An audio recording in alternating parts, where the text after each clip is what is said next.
Como vocês podem ver, outro dos segredos que esses países bálticos escondem são cidades militares abandonadas. Eu estava na lista de espera e paguei por ele. Era preciso trabalhar 5 anos. Como está a situação com o turista russo? Quase não temos. São muito poucos.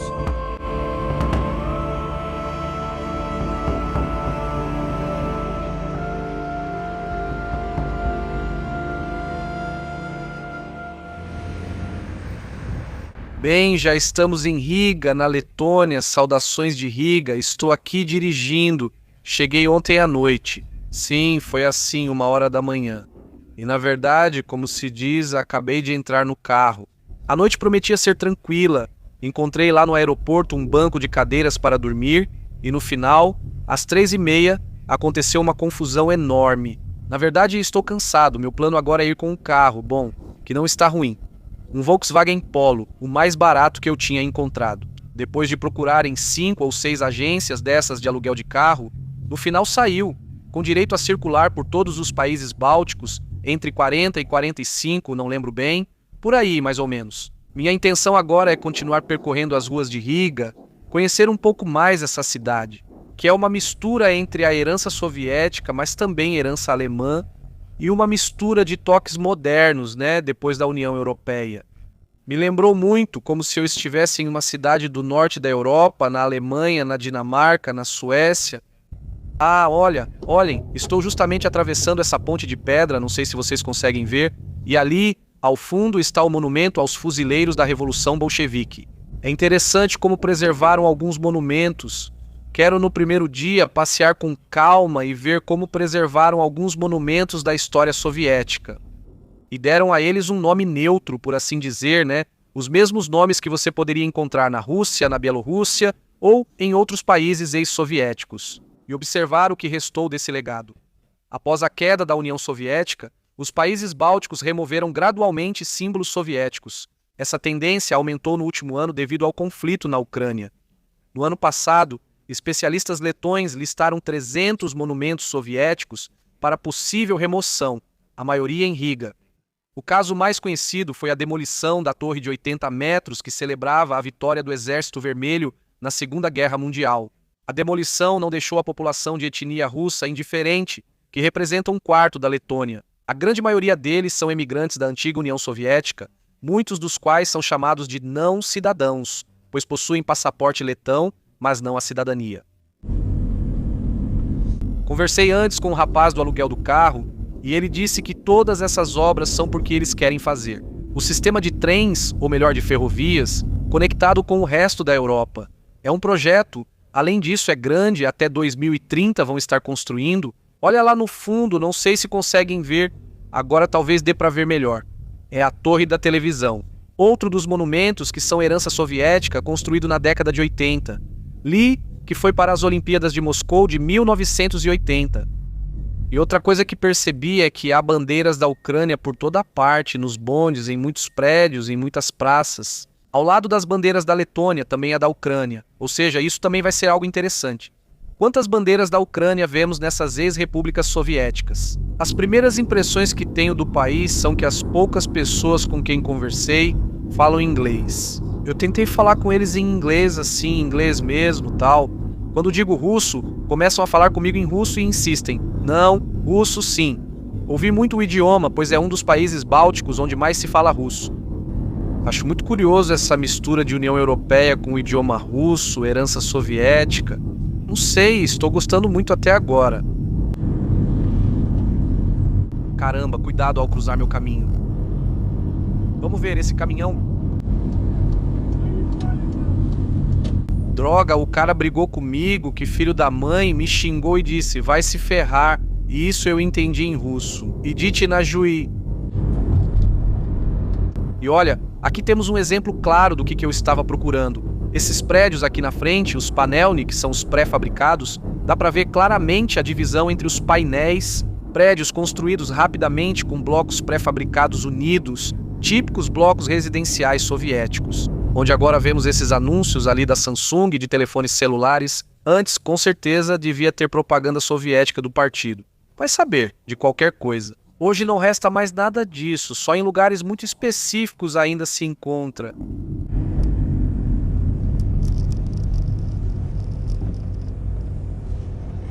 Bom, parece que já cheguei a esta área que é enorme. Vou ver se estaciono por aqui. É onde eu queria chegar. Nos prédios residenciais soviéticos de Riga, aqui estão. Vamos dar uma olhada. Olha, aqui está a vovozinha com as netas, dando comida para os gatos de rua. Eles têm tipo uma casinha para os gatos. Caramba, nunca tinha visto isso. Cheguei aqui em 79, aqui eles construíram nos anos 70. Pode ter sido em 77. Viemos em uma excursão para visitar os apartamentos e ver como eram. Fiquei na lista de espera e paguei por ele. Era preciso trabalhar 5 anos no mesmo lugar. Para receber o apartamento? Para entrar na lista de espera. 5 anos só para entrar na lista de espera? No mesmo trabalho. Trabalhei os 5 anos e fiz a solicitação. Tudo na mesma cooperativa. Todo ano você tinha que declarar onde trabalhava, manter tudo em ordem e apresentar sua renda para provar que podia pagar.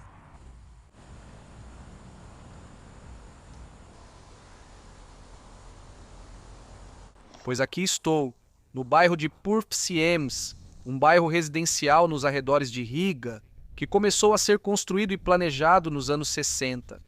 É que depois da Segunda Guerra Mundial, sob a União Soviética, muita gente de todas as partes da União Soviética, especialmente russos, foi trazida para cá para trabalhar e continuar desenvolvendo a indústria local. O que fez com que a população daqui, de Riga, se multiplicasse, passando dos 300 mil ou 400 mil habitantes que tinha no início das décadas de 60 e 70 e terminou a década de 80 com quase 1 milhão de pessoas. Para termos uma ideia, hoje em dia Riga tem quase 700 mil habitantes, ou seja, tinha mais habitantes antes do que hoje em dia. E como vocês podem ver, esses são os típicos prédios que eram construídos com 5 andares, prédios funcionais que permitiam baratear os custos da moradia e colocar muita gente em pouco espaço. São apartamentos que vocês podem ver por toda a União Soviética, tem algumas variações, como as varandas, a decoração, mas basicamente é a mesma coisa. E ali, ao fundo, se não me engano, também temos prédios, os panelni, que são pré-fabricados, que antes víamos pela cidade. Esse contraste me chama muita atenção porque, bom, é uma cidade desenvolvida no centro. Vocês podem ver que é bem europeu, bem União Europeia, do norte da Europa. E, no entanto, nesses bairros periféricos, é como se estivéssemos, sei lá, na União Soviética, literalmente. Vejam como esses prédios estão.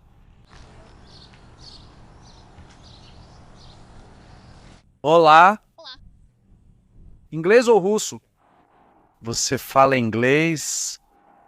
Não, eu falo russo. Eu não entendo russo, só inglês ou letão. Você é videoblogger? Isso mesmo, é minha primeira vez aqui. Querem mandar um oi? Oi, oi. Olá a todos. Comecei com uma pensão de 90 lattes. Latas? Dá. Eu não estou lá todos, dá. Agora não sei quanto recebo de pensão. Como costumam dizer, recebi a pensão e no caminho para casa gastei tudo. Estou brincando, não é assim.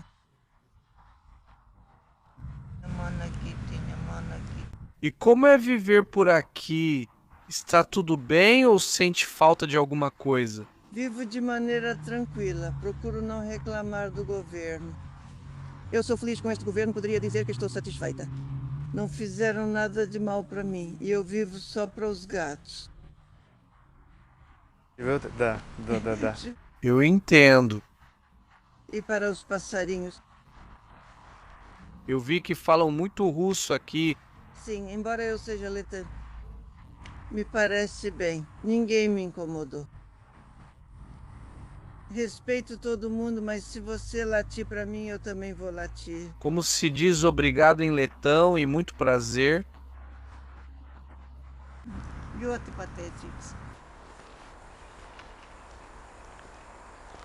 A história dos países bálticos foi marcada por serem um território de ligação entre impérios e reinos.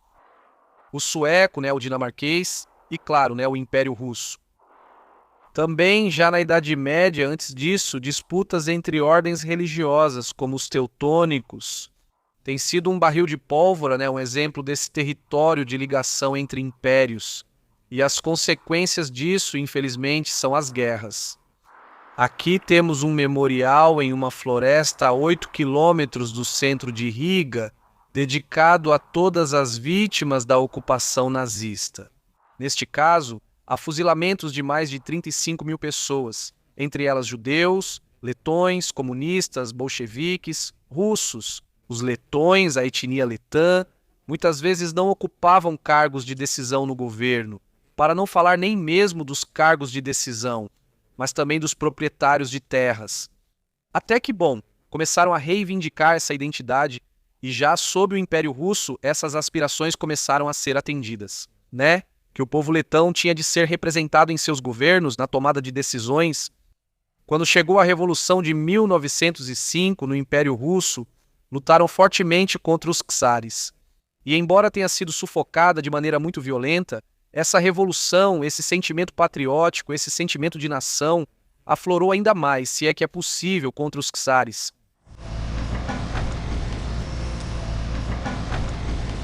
Aqui temos o monumento aos 3 fuzileiros letões, do corpo de fuzileiros que lutaram junto com os bolcheviques na Revolução Bolchevique, na Guerra Civil Russa, em troca da independência da Letônia, erguido em 1971. Seu primeiro nome era Fuzileiros Vermelhos Letões. E, como os tempos mudam, uma vez caída a União Soviética, tiraram o adjetivo de vermelhos e ficou apenas Fuzileiros Letões. São 3 fuzileiros de costas uns para os outros que representam os mais de 40 mil que lutaram pelo lado vermelho. E o mais curioso é que essa estátua fica em frente ao museu da ocupação soviética, que é aquele ali. Aqui é mostrada toda a ocupação, como os letões chamam, soviética, os crimes e o que o povo letão sofreu. E hoje em dia vocês podem ver como as coisas mudam. Onde antes havia uma bandeira comunista aqui, não sei se exatamente aqui, mas agora temos a bandeira da Letônia, a da Ucrânia e a da União Europeia.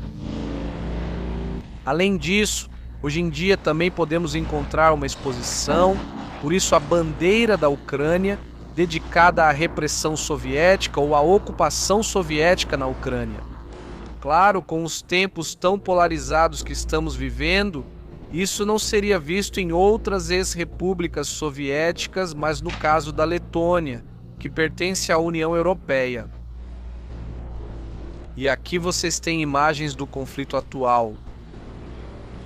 Também histórias de, a fome como arma na década de 30, a coletivização e um monte de imagens como esta.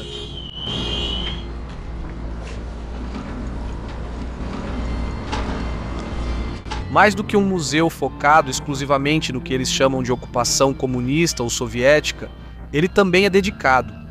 Eles também têm uma parte dedicada à ocupação nazista e, acima de tudo, uma parte dedicada à sua declaração de independência do povo letão.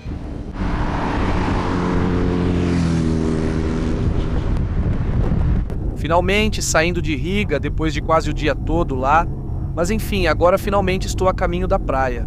Na verdade, eu não sei onde vou montar a barraca, onde vou dormir, minha intenção é fazer isso na praia ou perto da praia. Pelo menos o que acontece é que esse território, Jurmala, para onde estou indo agora, pelo visto, é para os milionários, para os ricos daqui de Riga. A entrada custa 2 euros. É como uma espécie de território separado, e você tem que pagar 2 euros, se não pagar, eles te multam em 50. E depois, os preços dos hotéis lá são proibitivos, ou seja, praticamente nenhum fica abaixo de 100 euros. Ainda bem que estou levando a barraca. A única coisa que li é que talvez, como é uma área muito bem cuidada, tenha gente trabalhando e seguranças. Talvez desmontem sua barraca ou peçam para mudar de lugar.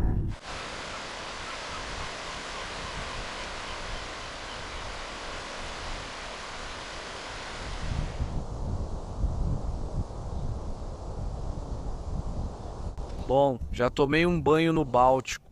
A praia é enorme, você não vê onde começa nem onde termina. E depois você tem a linha de árvores também ao lado, e depois os sanatórios e os spas e tudo isso atrás das árvores. Ou seja, você não tem construções, uma quantidade enorme de construções à beira-mar. O que também, olha, é algo que a gente agradece, né? Dá um toque mais natural ao lugar, muita gente passeando de bicicleta, descansando tranquilamente. Vamos lá, dá para perceber que é alta temporada. Esse seria um bom lugar para montar a barraca.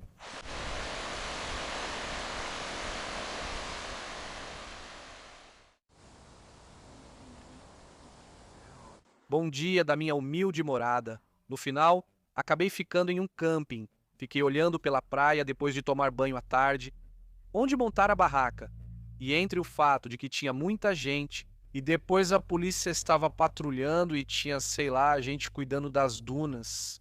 Não encontrei nenhum lugar, sem me afastar muito de Jurmala, onde eu pudesse acampar livremente. No final, decidi montar a barraca em um camping, pagando 15 euros, que fica ao lado da praia, e é isso. Acho que vou começar a arrumar tudo agora, organizar as coisas e vamos conhecer um pouco mais sobre Jurmala. Vamos lá! A cidade de Jurmala é uma cidade que fica ao sul da capital, Riga, a uns 25 quilômetros. E é uma cidade de férias, digamos assim. A tradição de passar as férias aqui remonta a alguns séculos atrás. Inclusive, disse que os soldados russos que combateram as tropas de Napoleão vieram para cá descansar depois de tê-los expulsado da Rússia. Hoje em dia, ela é uma cidade que tem um monte de resorts, muitas casinhas. E a verdade é que, embora tenha experimentado um boom turístico enorme nos tempos soviéticos, hoje em dia não restam muitas reminiscências daquela época, exceto por alguns sanatórios, como são chamados, que eram para turismo de descanso ativo e estações de trem como esta. Esse tipo de construção soviética é facilmente reconhecível, mesmo que você não seja um especialista no assunto. São edifícios enormes que você vai encontrar entre as árvores, construções preparadas para abrigar um grande número de turistas. Tradicionalmente, os turistas que mais vinham aqui eram pessoas da União Soviética, né, especialmente os russos. Prometia-se às pessoas das fábricas, aos trabalhadores, que iriam para Jurmala se cumprissem as cotas de trabalho. Eu gostaria de saber em detalhes quantos russos vêm aqui atualmente.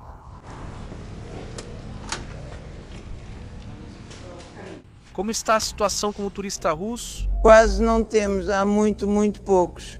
Antes havia muitos? Sim, quando tudo estava em ordem, vinham muitos turistas. Mas começaram a dar menos vistos, depois veio a Covid e agora essa situação, Ucrânia. Há cerca de 4 anos, turistas russos pararam de vir tanto. Entre as curiosidades que encontramos nesses sanatórios da época soviética, há um com o nome de Bielorrússia, Belarus, e pelo que li, não sei se é verdade, não consegui confirmar, mas diziam que ali iam se tratar as crianças afetadas na região que, por causa da contaminação da explosão nuclear de Chernobyl, foi impactada na Bielorrússia, a atual zona de exclusão. Bom, então isso foi Jurmala. Já estou saindo da cidade e indo para Liepaja, que é outra cidade na costa, a cerca de 200 quilômetros daqui. Me disseram que lá os preços são melhores do que em Jurmala, porque Jurmala é muito turística e os preços são um pouco proibitivos. Mas tranquilo, menos gente. Olha, essa estrada é muito bonita, hein? No verão, esses países bálticos são muito bonitos, tudo verde, muitas árvores, solzinho, muito bonito. Só que é tudo plano. A paisagem quase não muda, tudo plano, nenhuma montanha e pouquíssimos vilarejos. Quase não passei por vilarejos. Tenho a sensação de que é meio desabitado, ou melhor, que não mora tanta gente, né? Que não tem muita densidade populacional, melhor dizendo. E as estradas, como vocês podem ver, estão em estado perfeito, não tenho do que reclamar. Rodovias em nível de comunidade europeia. Acabei de passar sem querer por uma cidade, bom, pela localidade de Skrunda, não sei se alguns de vocês já ouviram falar. Skrunda 1, que fica a poucos quilômetros daqui, é uma localidade pequena de cerca de 3.000 habitantes. Era uma cidade militar secreta soviética. Agora não é possível entrar, eu adoraria, mas está proibido há anos porque o Ministério da Defesa comprou o local. E bom, agora eles fazem exercícios e exercícios da OTAN, exercícios dos militares letões e está terminantemente proibido. Mas antes, até alguns anos atrás, era possível entrar, você podia entrar escondido ou pagando uma pequena quantia de 4 euros, pelo que li, você podia ir até lá. Esta cidade soviética secreta tinha 2 radares que foram desmantelados, um nos anos 90 e outro nos anos 2000, se não me engano. E teve bastante importância aqui nos Bálticos. Como vocês podem ver, outro dos segredos que esses Bálticos escondem, cidades militares abandonadas, no meio do nada, no meio das florestas.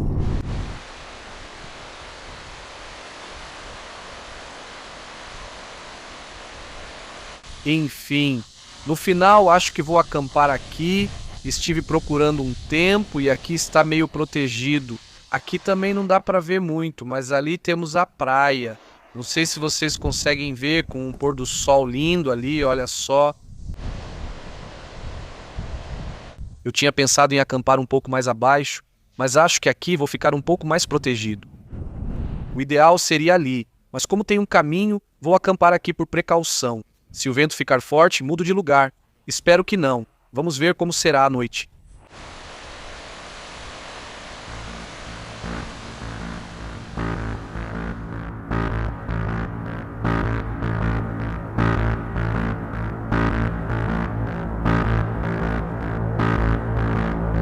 E diz memória eterna aos patriotas soviéticos com a estrela vermelha.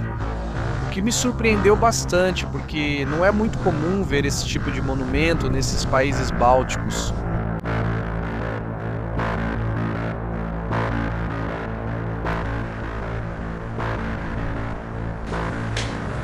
Uau! Vou dar uma olhada nisso, olha só que portas.